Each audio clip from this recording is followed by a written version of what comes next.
Welcome to ECNTRADE Daily Video.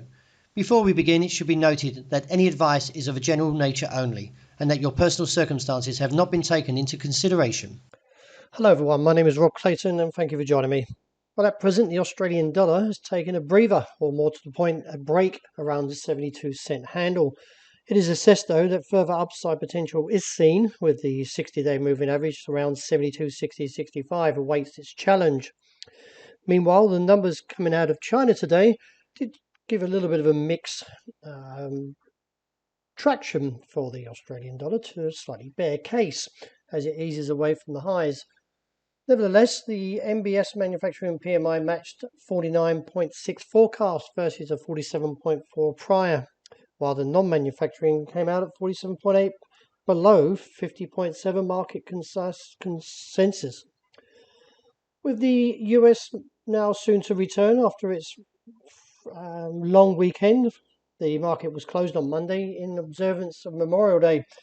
But no doubt, I do expect to see further upside potential for the Australian dollar and look towards that target, as I've called, around 72.60-65 and reassess from there.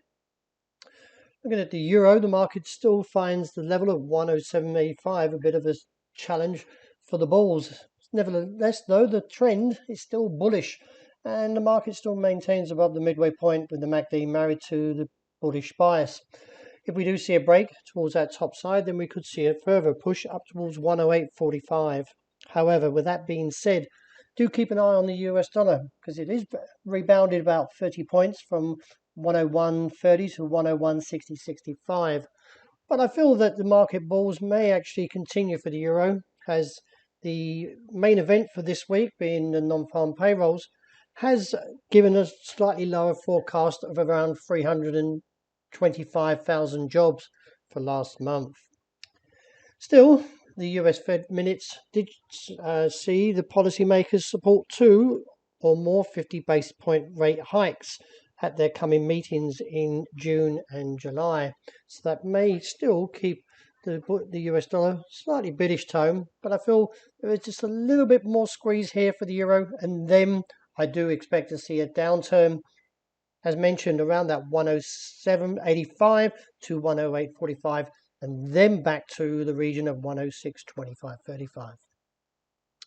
Having initially taken the upstep to challenge that level around 128.35 for dollar yen, the market clearly rejected it after printing a high of 128.33. I do feel that in light of the pattern here, the market is trying to reinstate the upside after at least 5 attempts at the level around 127 failed. But I feel the market may again see some weakness to the current pattern, with yen strength possibly returning.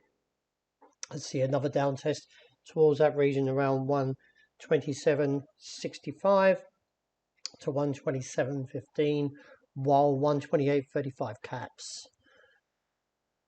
Sterling a little bit weaker as the market takes a bit of a pause after challenging that key level of 126.40.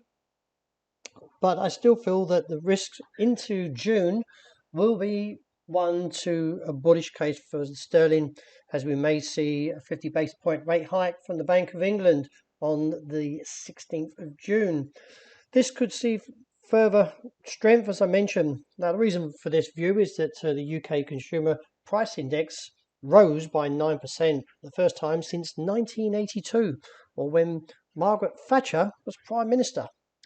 Keep an eye on these technicals though, because I do feel that the trend has been broken here, but not quite confirming as of yet. Looking at sterling Kiwi, the market still remains quite heavy as it challenges a level around 192.5, and I still feel there is potential to the downside, and give a target around 191, figure 30, and reassess. Wrapping up with gold and oil, but the market's a little bit mixed here, as it still trades just above that key level of 1,838. But if the technicals do break down, and there is some risk of that at the moment, then that could see a move down towards the region of 1,810 to 12. And oil, well, the market was relatively strong overnight as the European Union agreed to reduce oil imports from Russia by the end of this year. However, there was no sentiment on Monday due to the US being closed. Nevertheless, the EU agreed in principle to cut 90% of its oil imports from Russia, as I mentioned, by the end of the year. Well, that wraps it for today. Thank you very much for joining me, and as always, look out for the Intraday report. I hope you enjoy the rest of the day.